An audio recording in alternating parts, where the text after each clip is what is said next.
नमस्कार दोस्तों, मैं हूँ एडवोकेट महेश। आप सभी का स्वागत करता हूँ अपने इस यूट्यूब चैनल में। दोस्तों, हर बार की तरह हम नया कुछ आपको इन्फॉर्मेशन जो लोन रिलेटेड डिस्प्यूट होंगे, कंज्यूमर केसेस के रिलेटेड डिस्प्यूट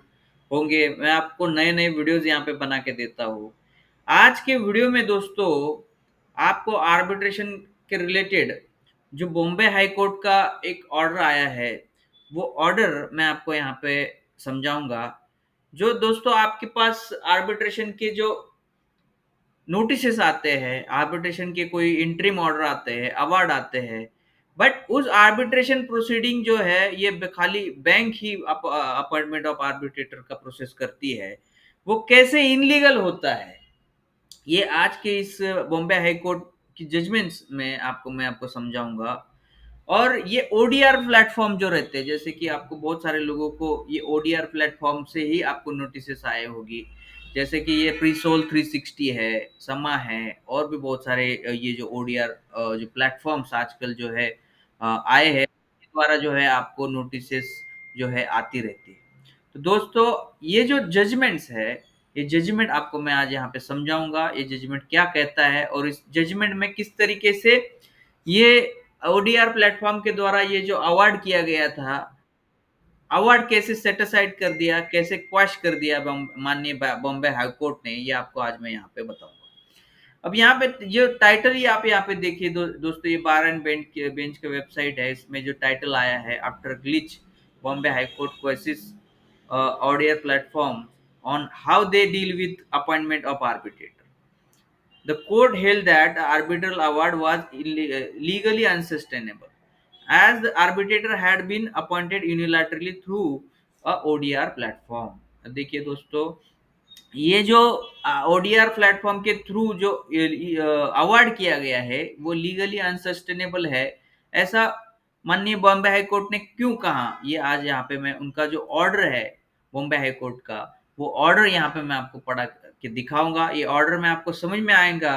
कि किस तरीके से मैं हर वीडियो में आपको समझाता रहता हूँ कि आर्बिट्रेटर जो अपॉइंटमेंट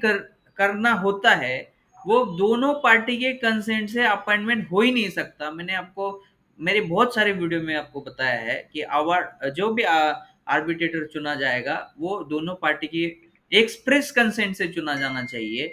ना कि कोई एक पार्टी उसको चुन के यूनिलैटरली अपना वन साइडेड आर्बिट्रेशन चलाएगी। अब यहाँ पे ज्यादातर एनबीएफसी कंपनी बैंक्स जो होती है,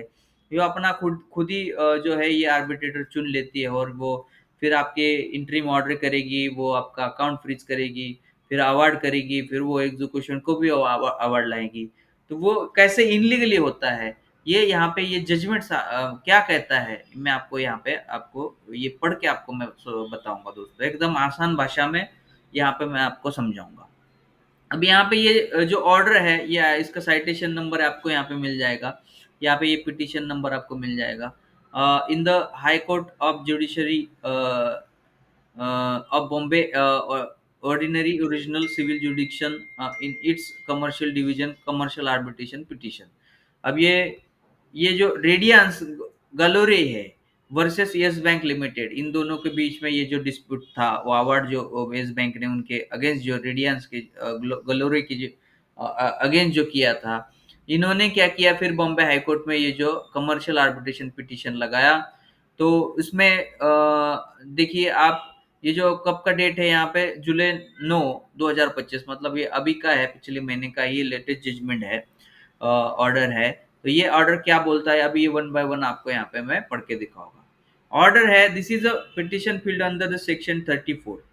अब जब भी हम आर्बिट्रल अवार्ड हमारे पास आता है, वो अवार्ड को चैलेंज अगर हमको करना है, अवार्ड को हमें अगर सेटल साइड करना है, तो सेम जुडिक्शन में जहां पे अवार्ड हो गया है, उस जुडिक्शन में जाके हम वो अप्रोप्रिएट कोर्ट के सामने सेक्शन 34 की पिटीशन लगाते हैं। अब यहाँ पे क्या है, पिटीशन हमारे जो ये जो लोन बोरावर है, लोन बोरावर का जो जुडिक्शन बना, वो जो है, वो जुडिक्शन वो बॉम्बे हाई कोर्ट का बना, और बॉम्बे हाई कोर्ट में ये इन्होंने क्या किया, सेक्शन 34 का पिटीशन लगाया। Section 34 of the Arbitration and Conciliation Act 1996, arbitral award in question is admittedly a product of unilaterally appointment arbitration process. Although the arbitration appointment has been affected by the independent institution that depend on algorithm for selection of arbitrator. It is an arbitrator position that the arbitrator was appointed after the law on unilateral appointment of arbitrator has been explicitly declared by the Supreme Court. अब इन्होंने क्या किया था, ये arbitrator जो है अपने जो प्री सोल 360 है, ये इस प्लेटफॉर्म पे इन्होंने क्या किया था, उनकी जो अल्गोरिदम है, अल्गोरिदम के थ्रू जो अपॉइंटमेंट ऑफ आर्बिट्रेटर की प्रोसेस उन्होंने की थी। यहाँ पे कोई भी लोन बोरोवर का कंसेंट नहीं लिया गया था। अब आगे पढ़िए दोस्तों, the arbitration agreement between the parties, the unilateral appointment of the arbitrator and the respondent has evidently implemented the position by appointing an independent online dispute resolution institution to pick an arbitrator. अब यहाँ पे क्या हुआ था कि arbitration agreement में जब clause था पार्टीज के, वो क्लॉज को कंसिडर करते हुए ये प्रीसोल 360 जो है, इस प्लेटफॉर्म के ऊपर जो है, उन्होंने बैंक ने क्या किया था, अपना डिस्प्यूट वहां पर रजिस्टर किया था, और वहां से क्या किया था, ये जो प्रीसोल 360 है, इस प्लेटफॉर्म के ऊपर जो है आर्बिट्रेटर अपॉइंटमेंट किया गया था। London counsel for the respondent submit that owing the appointment being unilateral, he has a instruction to withdraw the arbitration proceeding despite the award having been passed. This is consistent with the conduct of many lenders in the court when faced with the award passed by unilaterally appointment arbitrator being the challenger under section 34 of the act. अब learner council of the respondent, अब learner council of respondent कौन है, मतलब bank के council, bank के advocate ने क्या बोला कि ये जो अपॉइंटमेंट बीइंग यूनिलैटरल है, इसलिए हमें ये इंस्ट्रक्ट किया गया है कि ये आर्बिट्रेशन प्रोसीडिंग जो है हम यहाँ पे विड्रॉ कर रहे हैं, ऐसा ये एडवोकेट वहां पे बोले, एडवोकेट साहब, क्योंकि ये अवार्ड भी यहाँ पे क्या हो गया था, पास हो गया था। तो इन्होंने क्या चाहा कि हम जो है ये आर्बिट्रेशन प्रोसीडिंग क्या कर रहे हैं, विड्रॉ कर रहे हैं, ऐसा इन्होंने क्या किया यहाँ पे बोला। अब consequently the impugned award is questioned and set aside by the consent of party. अब यहाँ पे क्या किया बॉम्बे हाई कोर्ट ने कि दोनों पार्टी का कंसेंट है कि ये अवार्ड जो है क्या है, अभी सेट असाइड होना चाहिए, क्वेश्चन हो जाना चाहिए। यहाँ पे बैंक भी बोली, इस बैंक के जो एडवोकेट साहब जो बोले कि यहाँ पे हमें क्या करना है, अवार्ड आर्बिट्रेशन प्रोसीडिंग जो है, क्योंकि इनको पता था कि हमने जो क्या है यूनिलैटरल अपॉइंटमेंट ऑफ आर्बिट्रेटर किया, हमारे पास ये गलती है, तो इन्होंने खुद ही क्या बोला कि हम आर्बिट्रेशन प्रोसीडिंग क्या करने हैं, यहाँ पे विड्रॉ करने वाले। अब आगे जाके मैं आपको यहाँ पे समझाऊंगे कोर्ट ने यहाँ पे क्या कहा, ये आगे जाके मैं इस जजमेंट में आपको बताऊंगा। तो इसमें हुआ क्या कि ये जो पिटिशन है क्या क्या हो गई, पिटिशनर की फाइनली डिस्पोज ऑफ हो गई। अब पिटिशन डिस्पोज ऑफ हो गई, आर्बिट्रेट जो अवार्ड हो गया था वो भी क्वेस्ट हो गया, सेटिस्फाइड हो गया, और पिटिशन भी क्या हो गई, यहाँ पे डिस्पोज ऑफ हो गई। अब considering the explicit position in the law declared by the Supreme Court, अब सुप्रीम कोर्ट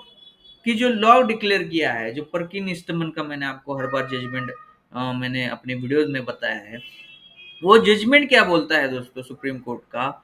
वो जजमेंट ये बोलता है दोस्तों कि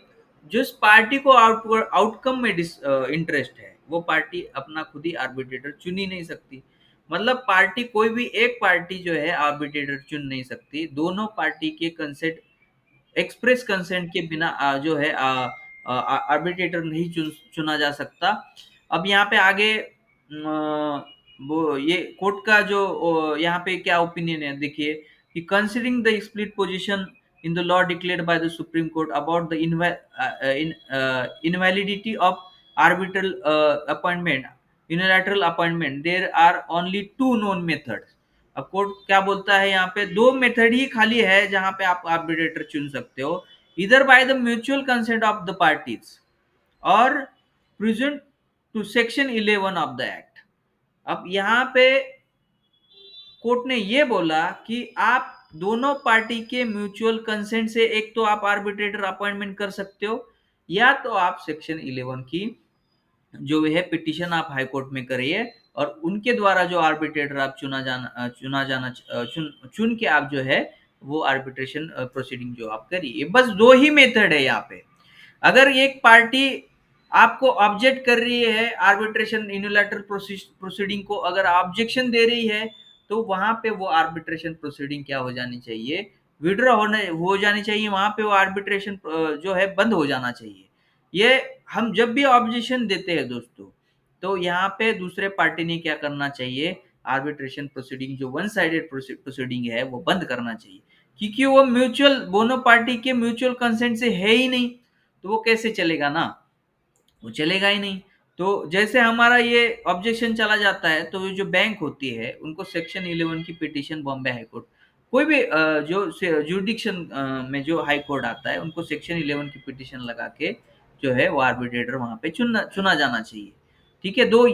दो ही मेथड जो है कोर्ट ने यहाँ पे बोली। It would be important to ascertain whether the online dispute resolution institution have been coded the algorithm to take care to ensure that before the arbitrary tribunal is constituted, they ascertain whether the request of appointment has been made by consent of parties or pursuant to section 11। अब यही सारा यहाँ पे बोला गया है कि बस सिंपल सा आपको अगर इस वीडियो में आपको समझाऊंगा, तो दोस्तों ये प्रीसोल हो या समा हो या और कोई एडीआरएस वगैरह देखिए यहाँ पे ये भी नाम लिया है कोर्ट ने, Presolv 360 and AD RES now, ये दो प्लेटफॉर्म को ये बोला गया कि the registrar shall the issue notice to Presolv 360। अब यहाँ पे कोर्ट ने ये बोला कि रजिस्ट्री को ये बोला अपने कि इन दोनों को आप नोटिस भेज दो, ये दो प्लेटफॉर्म को, to online dispute resolution platform, requesting them to submit the statement as how they deal with request for appointment of arbitrator to deal with the law governing unilateral appointment of arbitrator, they contact particular as set out below। अब यहाँ पे या ये जो प्रीसोल के जो और आईडीआरएस now की जो प्लेटफॉर्म है, इनको जो है यहाँ से नोटिस इश्यू किया जाए कि इनको सब स्टेटमेंट हमें दीजिए कि वो कैसे हैंडल करते हैं इस आर्बिट्रेटर डिस्प्यूट को, उनका एल्गोरिथम क्या है, वो हमें यहाँ पे समझाइए। तो ये दोनों को भी यहाँ से क्या करिए, जो नोटिस भेजा जाए और वहाँ पे स्टेटमेंट उनको फाइल करने के लिए बोलिए कि वो कैसे उनके एल्गोरिदम ये यूनिलैटरल अपॉइंटमेंट के लिए वर्क करते हैं, ये यहाँ पे जो है उनको नोटिस जो है भेजा जाए। तो दोस्तों इस तरीके से ये जो अपॉइंटमेंट ऑफ आर्बिट्रेटर है, बस इस वीडियो में मैं आपको यही बताना चाहूंगा कि अपॉइंटमेंट ऑफ आर्बिट्रेटर जो है कोई भी एक पार्टी चुनी नहीं सकती। अब यहाँ पे अपने जो केसेस जो होते हैं लोन बोरावर में के केसेस में, ये बैंक ही क्या करती है, एनबीएफसी कंपनी क्या करती है, वो ऐसे इंस्टीट्यूशन से, ऐसे ओडीआर प्लेटफॉर्म से, चाहे वो प्रीसोल हो, एडीआरएस नाउ हो, और या चाहे समा हो, बहुत सारे प्लेटफॉर्म्स है, इसके ऊपर जो है आपका डिस्प्यूट जो है वहाँ पे रजिस्टर करती है, वहां से आपको अलग अलग नोटिस आते हैं, वहां पे कोई आपका कंसेंट ही नहीं लिया गया है कि इस ओडीआर प्लेटफॉर्म से जो है हम आपका डिस्प्यूट सॉल्व करेंगे। और वहां पे मान लो आप ऑब्जेक्शन भी करते हैं, तो भी वो ऐसे ओडीआर प्लेटफॉर्म क्या करते हैं, इंटरिम ऑर्डर जो है अपने आर्बिट्रेटर से निकालते हैं और आपके जो है बैंक अकाउंट वहां पे फ्रीज करते हैं, बाद में वो अवार्ड भी इशू कर देते हैं। ठीक है, और ऐसे अवार्ड से फिर आपका वो एग्जीक्यूशन करेंगे, ऐसे अलग अलग तरीके के नोटिसेस भी करते हैं, आपके प्रॉपर्टीज अटैचमेंट करेंगे, आपका घर का सामान भी अटैच करेंगे, ऐसे सारी चीजें वो वहां पे उस इंट्रीम ऑर्डर में अवार्ड में लिखी रहती है, आपके अकाउंट में फ्रीज करेंगे। अब ऐसे यूनिलैटरल आर्बिट्रेटर से ऐसे इंट्रीम ऑर्डर और अवार्ड आ जाते हैं, और फिर वो आपको इनलीगली जो है आपके आपके बैंक अकाउंट फ्रीज कर देते हैं, और आपके सामान, घर का सामान उठाने की वहां पे जो है सारी चीजें वहां पे लिखी रहती है। तो लोन बोरावर जो होता है दोस्तों डर जाते हैं, और डर के मारे वो लोन बोरावर जो है इधर उधर फिर वो क्या होता है, उनको वकील साहब ढूंढने पड़ते हैं, और इस तरीके के जो है दोस्तों पिटिशन जो है हाई कोर्ट्स के सामने लगानी पड़ती है। तो इन अननेसेसरी इनको भी जो है फाइनेंशियल दिक्कतों का सामना करना पड़ता है। तो दोस्तों आपको मैं यही बोलूंगा कि अगर ऐसे इंट्रीम ऑर्डर अवार्ड वगैरह होते हैं, तो आप जरूर, आप क्या करना, जैसे आपको आर्बिट्रेशन की नोटिस आती है बैंक के द्वारा, तो उसको आप जरूर अपना ऑब्जेक्शन सेंड करना, ये ऑब्जेक्शन देना बहुत ज़रूरी है दोस्तों, ताकि आगे जाके जो है आप इस तरीके से उस अवार्ड को, उस इंटरिम ऑर्डर को जो है चैलेंज कर सको। दोस्तों इस वीडियो में आपको इतना ही बताना चाहूँगा कि बस इसमें क्या है, 2 मेथड्स के द्वारा आर्बिट्रेटर चुना जाता है। एक तो दोनों पार्टी की कंसेंट होनी चाहिए, मतलब लोन बोरोवर और बैंक की कंसेंट होनी चाहिए कि इस आर्बिट्रेटर से या फिर आर्बिट्रल ट्रिब्यूनल से हम या फिर इंस्टीट्यूशन से हम अपना डिस्प्यूट सॉल्व करेंगे। या तो अगर इसमें आप अगर ऑब्जेक्शन करते तो फिर आपको बैंक को क्या करना चाहिए, एनबीएफसी कंपनी को क्या करना चाहिए कि सेक्शन 11 का पिटीशन करके आर्बिट्रेटर जो है अपॉइंटमेंट करना चाहिए। ये बस 2 ही मेथड जो है लॉ में बताई गई है, वो 2 मेथड से ही आर्बिट्रेटर चुना जा सकता है। नहीं तो फिर ऐसे अवार्ड जो है इनलीगल अवार्ड कहे जाएँगे और ऐसे अवार्ड जो है वो क्वैश हो जाएँगे, आगे जाके सेट असाइड हो जाएँगे। दोस्तों मैं अपने इस यूट्यूब चैनल में आपको हर बार आपको नए-नए जजमेंट्स जो है यहाँ पे आपको बताता रहता हूँ और नए-नए जो जितने भी आपको ये नोटिसेस आते हैं कोर्ट से, कोई समन आता है, वारंट आता है, ये सारी चीज़ों की यहाँ पे मैं जानकारी बस आपको अवेयर करने के लिए बताता हूँ। ना कि यहाँ पे आपको कोई लोन डुबाना है, बैंक का लोन कर्जा आपको नहीं भरना है, ऐसा कोई भी मोटिवेशन हम यहाँ पे नहीं देते। बट जो हमारे जो लीगल राइट्स है, लोन बोरोवर के जो लीगल राइट्स है, इसको अवेयर करने के लिए, इसको एजुकेट करने के लिए हम यहाँ पे जो है, यहाँ पे वीडियो बनाते हैं। तो दोस्तों अपने इस नए-नए वीडियोज़ देखने के लिए आप ज़रूर अपने इस चैनल को सब्सक्राइब करिए और ऐसे वीडियो जो है अपने ज़रूरतमंद लोगों के पास आप ज़रूर शेयर करिए। आपको मिलते हैं दोस्तों नेक्स्ट वीडियो में, तब तक मैं आपकी यहाँ पे इजाज़त चाहूँगा। आप सभी को मेरा नमस्कार।